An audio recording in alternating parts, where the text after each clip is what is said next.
The title of Marshall Goldsmith's most famous book is What Got You Here Won't Get You There. On this episode, Marshall and I explore the habits many of us have that are almost certainly holding us back. This is Coaching for Leaders, episode 696. Produced by Innovate Learning, maximizing human potential. Greetings to you from Orange County, California. This is Coaching for Leaders, and I'm your host, Dave Stachowiak. Leaders aren't born, they're made. And this weekly show helps you discover leadership wisdom through insightful conversations. Today, a conversation with one of the leading coaches on how we can do a better job of moving forward in our careers and avoiding the habits that tend to hold us back. I'm so pleased to welcome back to the show Marshall Goldsmith. He's one of the world's leading executive coaches. Marshall has written 56 books selling over 3 million copies, including 8 bestsellers and 4 New York Times bestsellers. What Got You Here Won't Get You There: How Successful People Become Even More Successful is one of my favorite books. He's been ranked twice by Thinkers 50 as the #1 leadership thinker in the world and ranked the #1 executive coach in the world for over a decade. Marshall's newest venture is marshallgoldsmith.ai, allowing anyone to gain his wisdom, expertise, and opinions in an interactive Q&A format. Marshall, what a pleasure to have you back. Oh, thank you so much for inviting me. Honored to be here. I have independently decided that you have won the award I just made up called Best Title of a Leadership Book Ever for What Got You Here Won't Get You There. I've lost track of how many conversations I've had about the book over the years. It's been so helpful to so many. It's really incredible. And I picked it up right about the time it came out.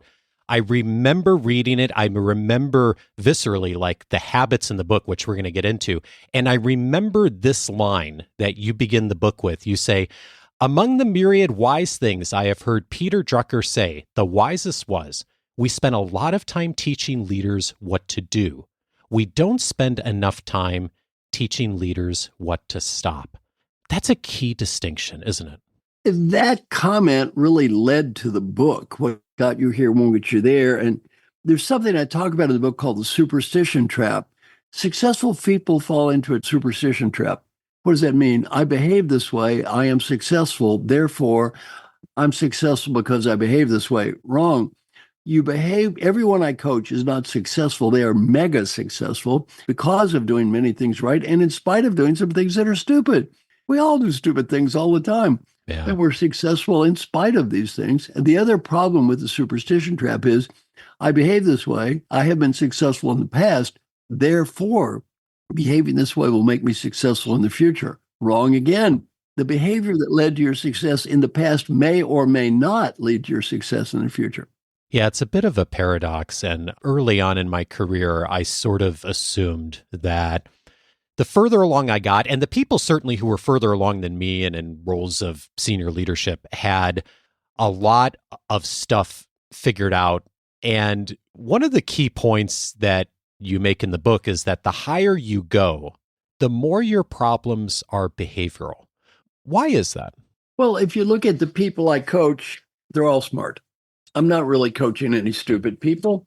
They're all smart people. They're all technically competent or they wouldn't be in their jobs. As they get promoted, more and more they have to lead other people. Now, if you're the chief financial officer of a large organization, you don't necessarily need to be the world's expert on every element of finance. In fact, you cannot be. You have certain elements of finance. One person is an expert, another person, a different person, and a fourth person. Why? You can't be that expert in everything as you move into management. More and more, you need to let go of being the technical expert and become a leader. And then your issues are not technical issues. I'm the world's expert on finance or IT. Then your issues are people issues and behavioral issues.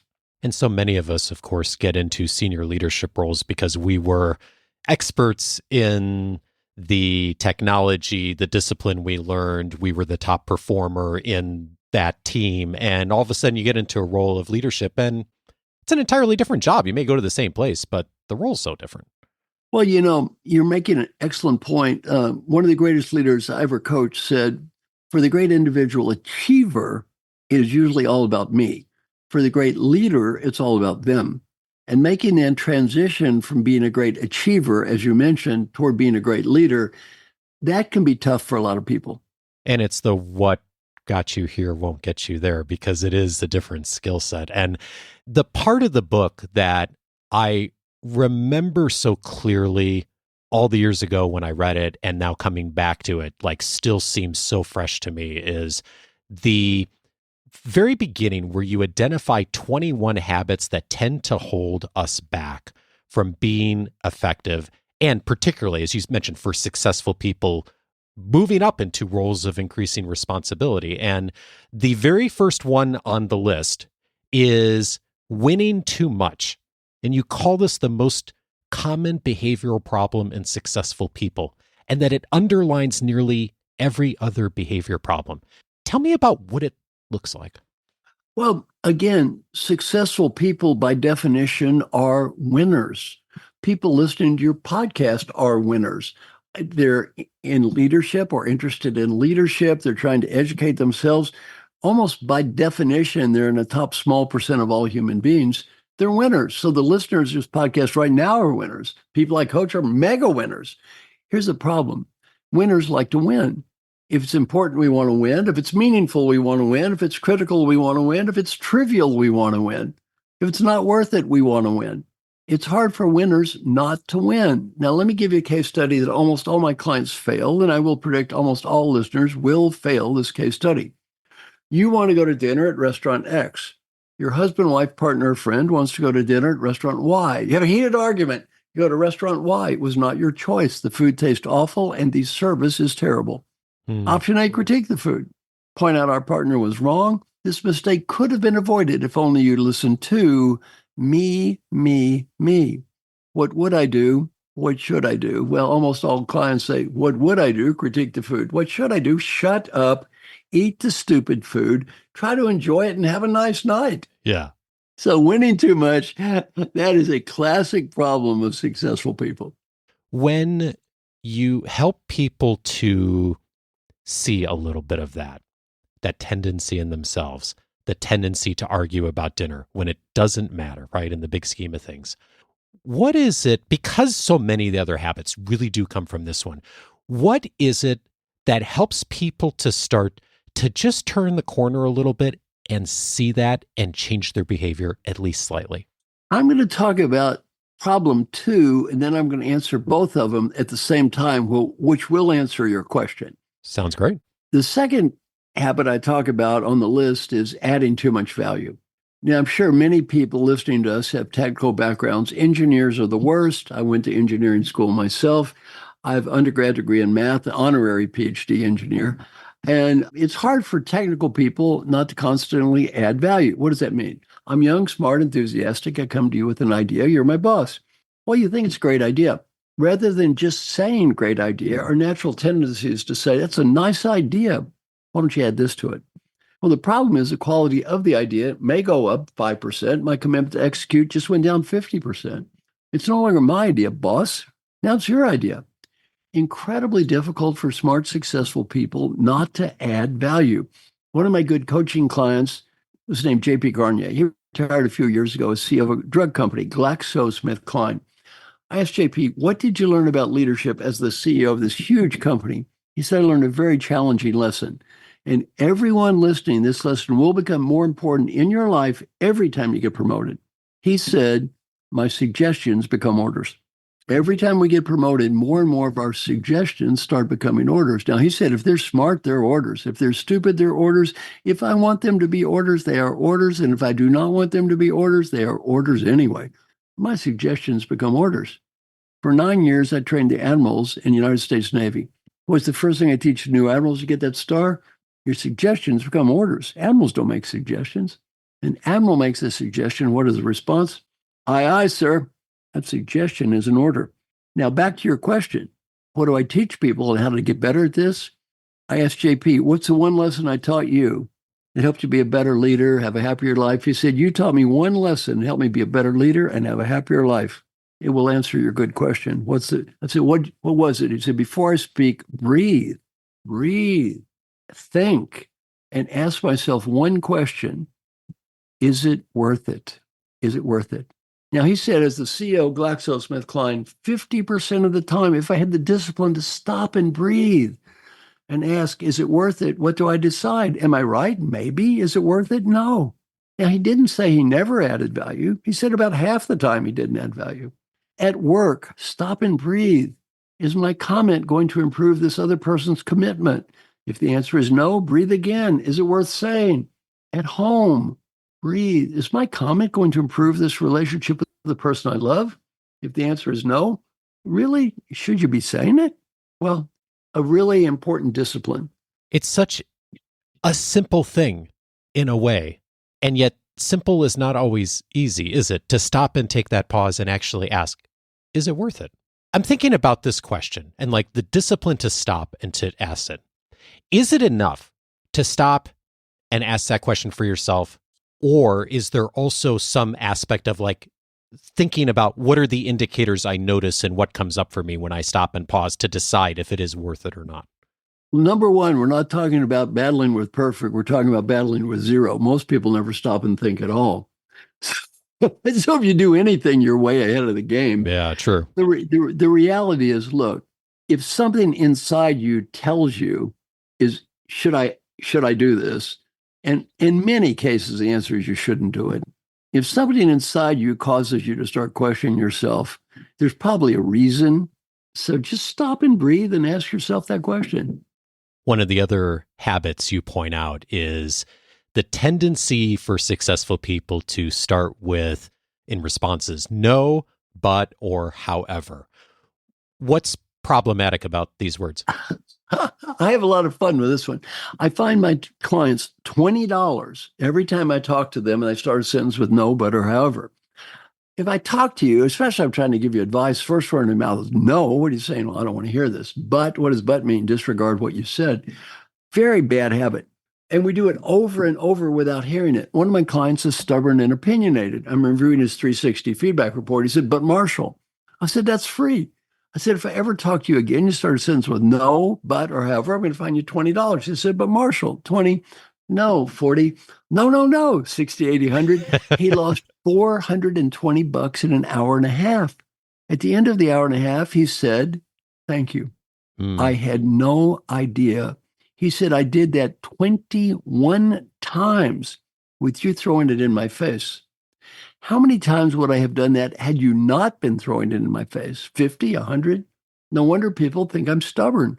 He got so much better at being a good listener, just learning that. I had a client years ago that we got into a conversation about this, and he said to me, his dad had taught him that if you're ever in a conversation with someone and they use the words but, however, or nevertheless, to ignore everything they said prior to those words and just listen to what was said after. And I've thought about that so many times over the years and listened through the filter of that advice. And it is fascinating how accurate it is when you listen to people's thoughts and thinking using that lens. Well, I never really thought about that particular application of the concept, but I love it. Let me give you another one. That's don't say that's great, but. We're worse of that at home than work. Kid comes home from school with a report card. Daddy, Mommy, look at my report card from school.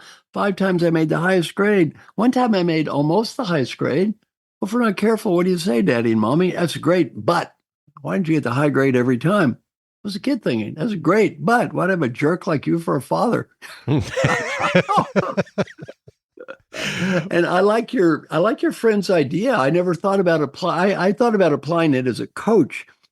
I never thought about applying in the fact that, yeah, you can ignore the first part of that conversation. That's just getting ready for the punchline. Yeah, I had never thought about it either till he said that. And when I listened in conversations, like, oh, it's interesting how you really do hear what people really want to say and what they're really thinking. And one of the other points that you make on this, on watching out for these words specifically, is really actually being aware when you're using those words and you're actually trying to agree. Like I think there's something there that's significant about this. This is amazing to so many people. The most common phrase uttered by smart, successful people when people tell us something we agree with is, no, I agree with you. No, I agree with you. Somebody, no, it's a great idea. No, I think it's fantastic. Well, it's so fantastic. Why do we say no? Most people don't hear ourselves say this. You start listening for this, you will hear it over and over and over again, hundreds of times. Why do we do this? All right, I'm the manager. You give me an idea, say, no, I think it's a great idea. You know what that no means? No, I already knew that. No, you see, I already knew and understand that and agree with it. You're confusing me with someone who you think may need to hear you right now. So why don't you just be quiet? You see, it's so hard for us to hear someone tell us something we already know without us pointing out we already know it. As a leader, somebody comes up to you with an idea. You think it's a great idea. Just say great idea. You don't have to communicate you already knew it. You don't already have to communicate you'd thought of it before. It's not a contest. Just say great idea. And one of the things that you point out, I mean, getting back to where we started, which is stopping some things rather than starting, is rather than trying to be a wonderful, deep listening, empathetic, emotional, intelligent leader, which of course we all want to be, it's actually way easier to just stop being a jerk. And like stop doing the no, but however, if you can discipline yourself just to start there, that's a huge step. Just ask, is it worth it before you talk? That goes a long way. One of the other habits you warn us about is playing favorites. Where do successful people get in trouble with this? Well, number one, every time you get promoted, more and more people suck up. And everybody says, I hate suck ups. Oh, I hate suck ups. I hate people that, blah, blah, blah. Do you play favorites? Oh, I would never play favorites. We all say these words, right? If nobody thinks they play favorites, why does so much favoritism go on? If we don't reinforce suck ups, why are so many people sucking up all the time? It's because we don't realize we're doing it. So I have a wonderful test with people. This is great fun. I want everyone listening to take the test. If you have a dog, what's your dog's name? People say Spot or Spiffy or whatever the dog's name is. Then ask, do you love the dog? Oh, I love my dog. Then ask a question, your dog lovers. Who gets the most unqualified positive recognition in your home? Your husband or wife, your kids, or your dog? Well, in about 90% of the cases, guess who wins the contest? The dog. The dog, yeah. Then I say, well, why do you love your dog more than the rest of your family? Everybody says no, of course. I says, no. Why does the dog get the most positive recognition? The dog doesn't talk back. The dog's always happy to see me. If I come home late, that dog is happy to see me. If I come home late and drunk, the dog doesn't care. The dog is a suck up. Well, we all reinforce people who reinforce us. And the higher up we go, this does not become less true, it's more true. People suck up more and more and more. Every time you get promoted, your jokes get funnier. They laugh at your stupid jokes. They pretend you're smart. And we all say, we hate that stuff. Let me tell you what we hate. We hate blatant suck ups. We hate obvious suck ups. That's embarrassing to us. What we don't hate is good suck ups. But you see, the good suck up doesn't look like a suck up. The good suck up never looks like they're sucking up, and we never know what's going on. Two of the greatest leaders I ever met in my life would tell you the biggest mistake was the person they recommended as a successor. And in both cases, it was a very slick person, very good salesperson, a person who played them and they had no idea what was going on. And these are two of the most brilliant leaders I ever met, CEOs of huge companies. How do you know when that's happening to you, when you're falling into that trap? Well, I give people 4 guidelines, and it doesn't always work, but it helps. Ask 4 questions. Number 1, take your direct reports, rank order them 4 ways. Number 1, how much do they like me? Now, you do not know how much they like you, but how much do you think they like you?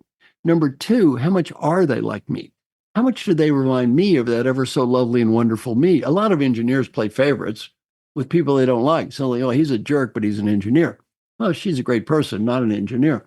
Well, they don't even realize they're playing favorites. That's blatant favoritism. How much are they like me? Number 3, what's their contribution to the company and our customers? And number 4, how much positive recognition do I give them? How much positive personal recognition? Just listen to the way you talk to people all day.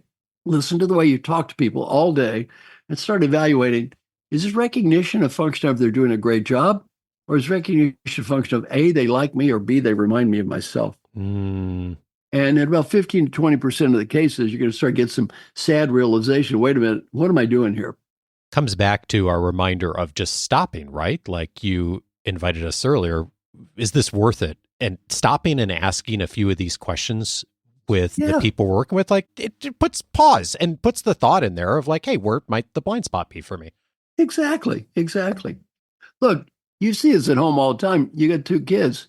One kid says, I love you, mommy and daddy. You're wonderful. You're special. The other kid's a wise guy. Which kid gets the most recognition? That is very seldom a close contest. Mm. You warn us also about an excessive need to be me. What do you mean by that? Very important concept. I teach my clients, do not stereotype yourself. We have this bad habit of stereotyping yourself.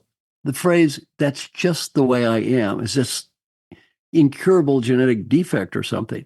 I'll be coaching, so I can't listen. I'm a bad listener. I've never been able to listen. I can't listen. I look in their ears. You got something stuck in your ears. Why can't you listen? You don't have some incurable genetic defect that's prohibiting you from being a good listener. You just haven't worked at it. Well, we talk about ourselves like, I'm no good at recognition. Why are you genetically mean? We talk about ourselves in this phrase that I call the real me, as if there's this real unchanging me that goes through eternity that can't change. That's nonsense. We can all change. If people couldn't change, and my job as a coach, I didn't get paid if they didn't get better. People couldn't change and never get paid. Anybody can change unless you have an incurable genetic defect. So when someone stereotypes themselves, the first thing I do is I make them raise their hand and repeat after me. My name is Joe.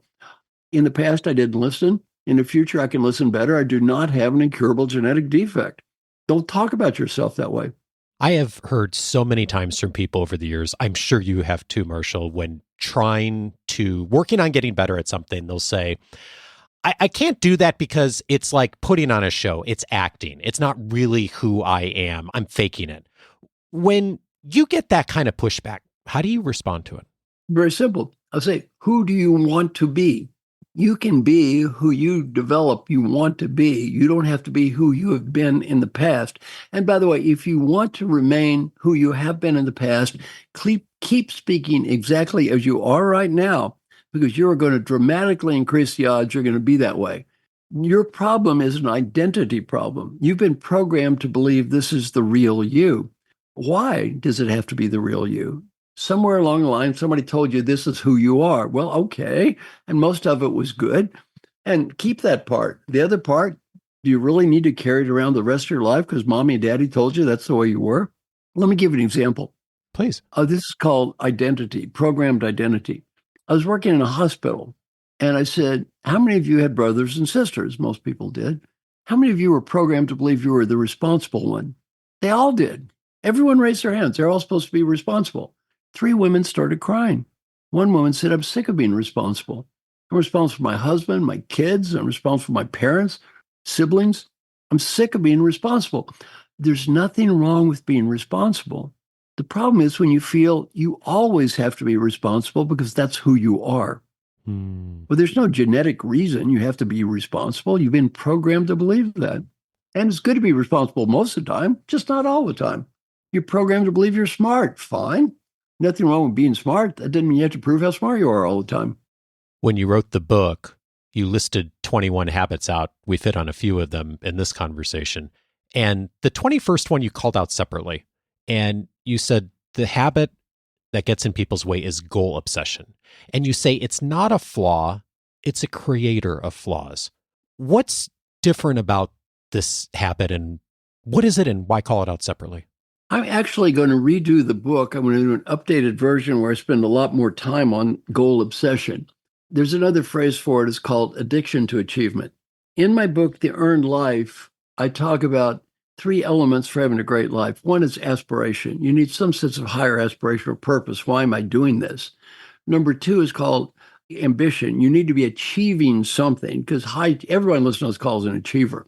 They want to achieve things, which is good. And the achievement needs to be connected to that higher aspiration. And 3, that's your day-to-day action. You need to enjoy the process of a life itself. So if you have a higher purpose, your achievements are connected to that higher purpose. You enjoy the process of life itself. You're winning. You're winning big in the game of life. Well, here's the problem. Goal obsession.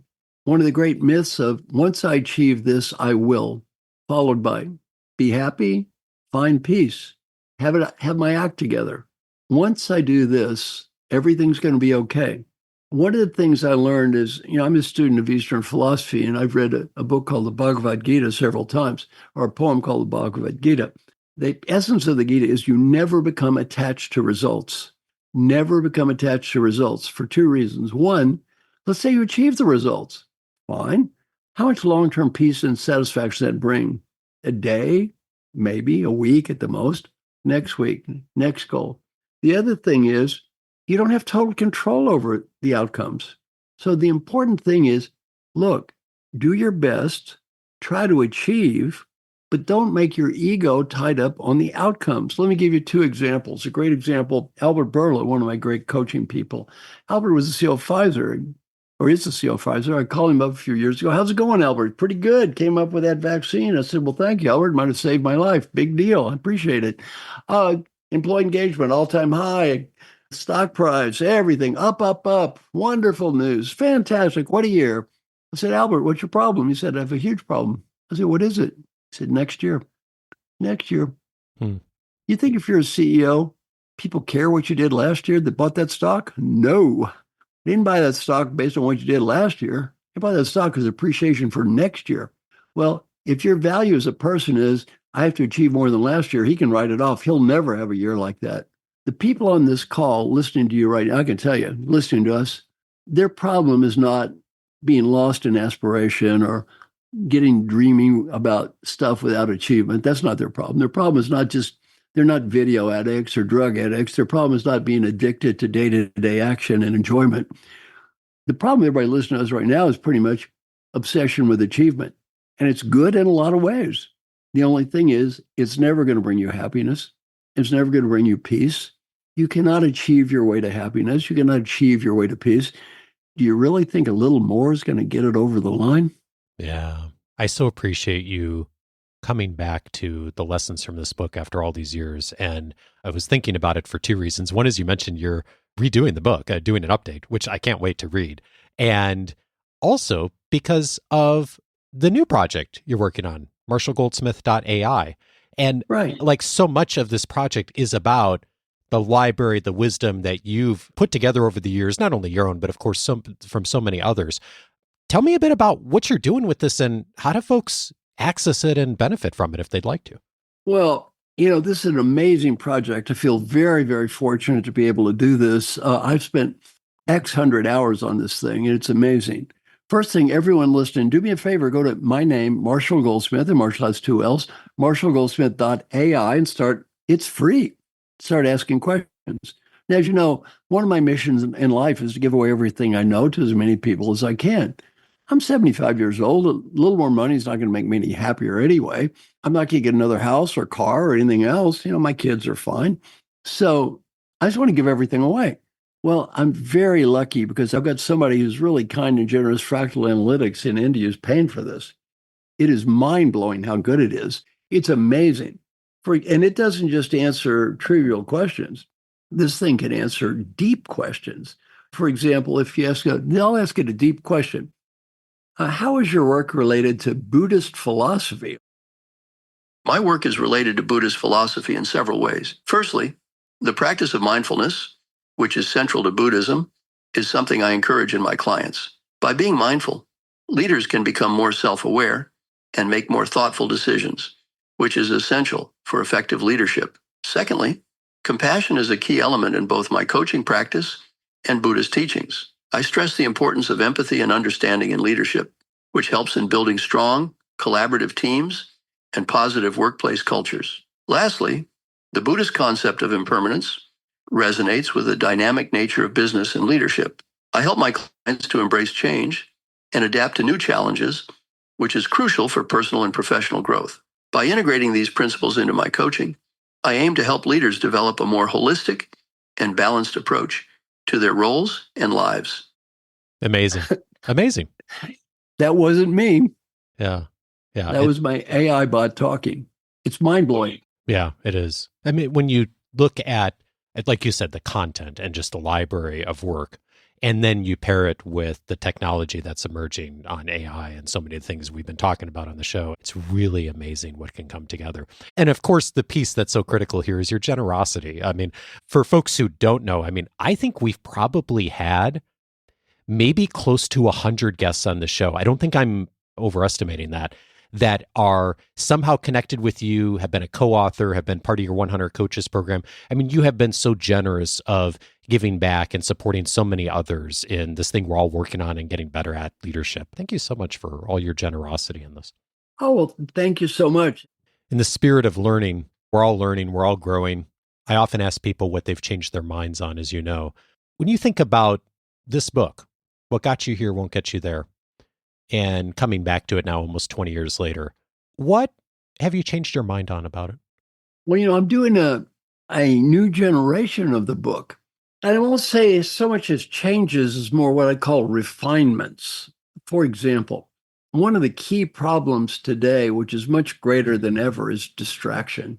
I mean, just distraction is a huge issue for the people I deal with. We have constant barrage of technology, media, whatever. We live in a world of near constant distraction. So I'm going to talk a little bit more about that. Another challenge, especially at high levels of leadership, is social media. I mean, look, the reality is people have to be careful what they say. I mean, sometimes people just make these naive comments like, well, just say what's on your mind. Well, not really. I mean, I'm working with people who run multi-billion-dollar companies. That stuff can go on social media. Anything they say can be broadcast to the world in 5 seconds. You can't just get up and talk. You have to think.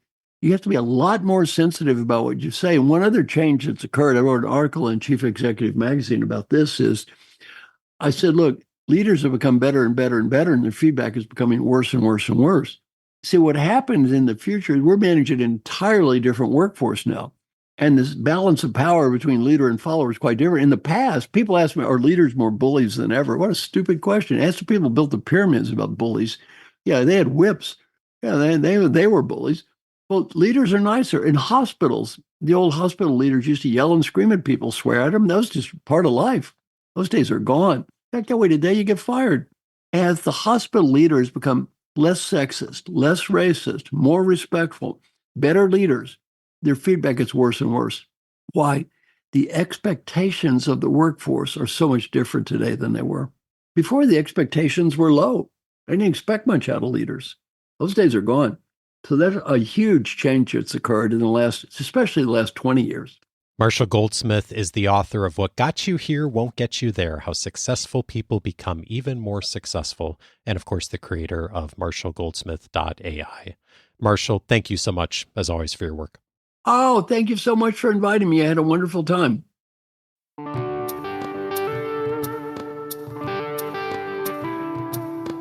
If this conversation was helpful to you, 3 related episodes I'd recommend. One of them is episode 442, The Way to Be More Self-Aware. Tasha Eurich was my guest on that episode, thinking about that conversation for 2 reasons. One, she's one of the folks involved in the 100 Coaches program with Marshall Goldsmith. And secondly, the topic of that conversation, the way to be more self-aware. Tasha, an expert on that, walked us through in detail in that conversation exactly the things we can do as first steps to build that self-awareness. And there's echoes of that throughout this conversation and some of the habits that many of us struggle with as leaders. How do we genuinely become more self-aware at what's happening with us so that we can do a better job of leading others? Lots of tactics in that conversation. Again, that's episode 442.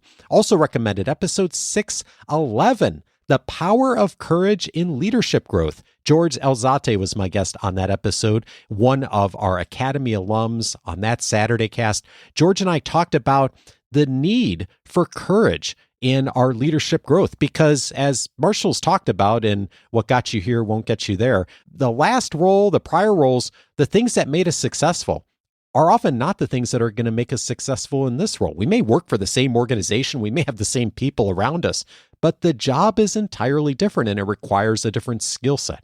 In order to grow that skill set, yes, we need to do all the things we talked about in this conversation, and a healthy dose of courage as well. George, a great example of courage in leadership and nudging himself forward on changing his behaviors in order to step into new roles and new opportunities. Well, he tells his story in episode 611.